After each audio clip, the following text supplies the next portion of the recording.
claiming no credible allegations of detainee abuse were ever sent. And then we've got the Canadian military showing clear evidence in field notes that a detainee was abused. And then they say, well, he wasn't a Canadian detainee. And now General Natynzcyk saying, well, after all, he was a detainee. This just doesn't add up. This is why we've been saying for 2 or 3 weeks now that we need a public inquiry. And why?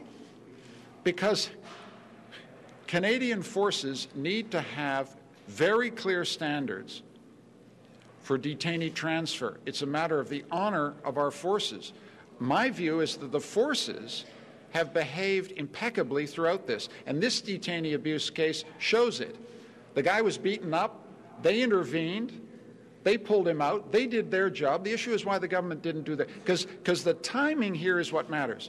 This happened in June 2006, this incident.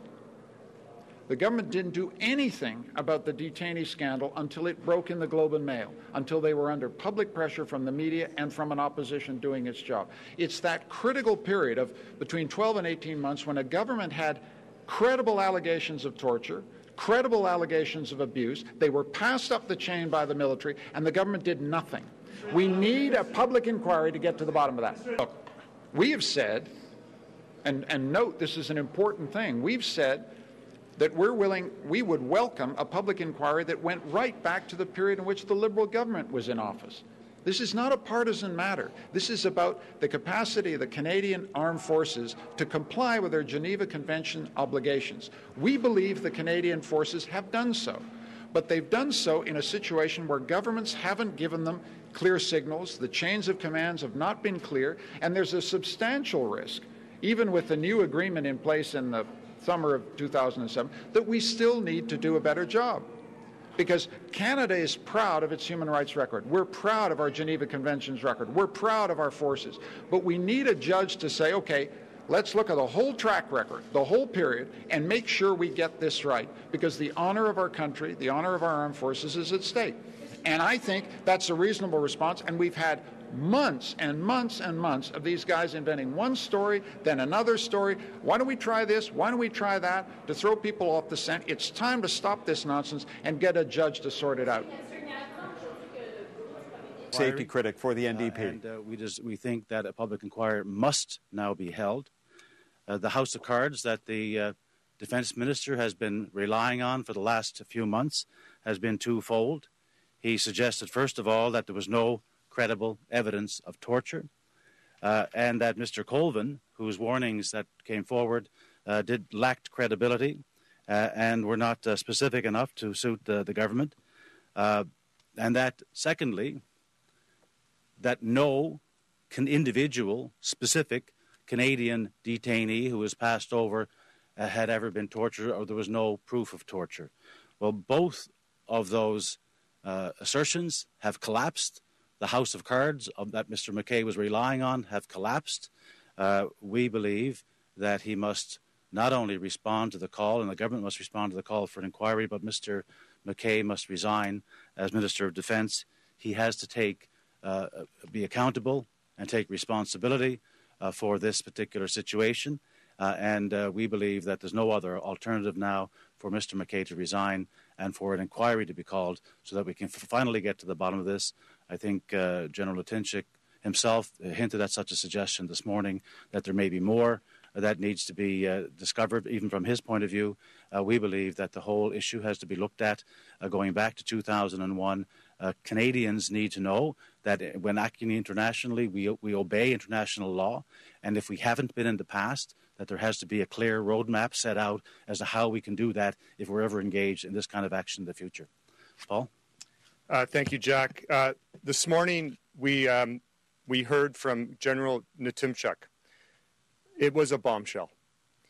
What General Natynzcyk said was what we had been saying, what Mr. Colvin had been saying. In fact, Mr. Colvin had been writing to government officials, to members of the cabinet and Mr. McKay back in 2006 through 2007.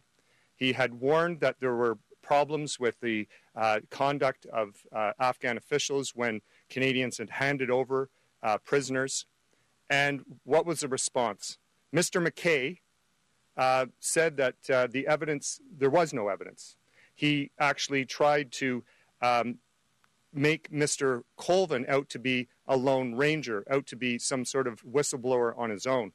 Well, what happened today is General Natynzcyk has fully exonerated Mr. Colvin and has thrown Mr. McKay's credibility to the shreds. Mr. Natynzcyk was very clear at his concerns that the information wasn't provided. I think there's a concern here not only with what happened with Mr. Colvin, but what we see from this government. Yesterday, we heard from former diplomats. Their message was clear. They said that this government has been intimidating public servants and diplomats. They aren't able to do their job. What we have established with the case of Mr. Colvin is that instead of listening to Mr. Colvin, the government decided to try and shoot the messenger and abused his reputation, tried to undermine his credibility. As I've mentioned, the only credibility that is in question now is Mr. McKay, and for that matter, this government. The buck stops with the minister. That is our system. Mr. McKay has only one choice, and we said that yesterday. He's had an evening to sleep on it. He must apologize. He must apologize to the Canadian people. He must apologize to Mr. Colvin, and he must resign. Finally, it was clear from General Natynzcyk that there needs to be an inquiry. He was very upset at the length of time it took for him to get the information. Obviously, this information was being passed on to ministers. There is only one solution here, and that obviously is to have a public inquiry. Finally, I think this is clear for the government now what it must do. It can't hide anymore. It can't get up in the House and put up ministers who have absolutely no cabinet responsibility for this file and talk about other things than the issues. It has to, the issue of detainees. It has to deal with this. It has to tell the Canadian people exactly how they're going to deal with it.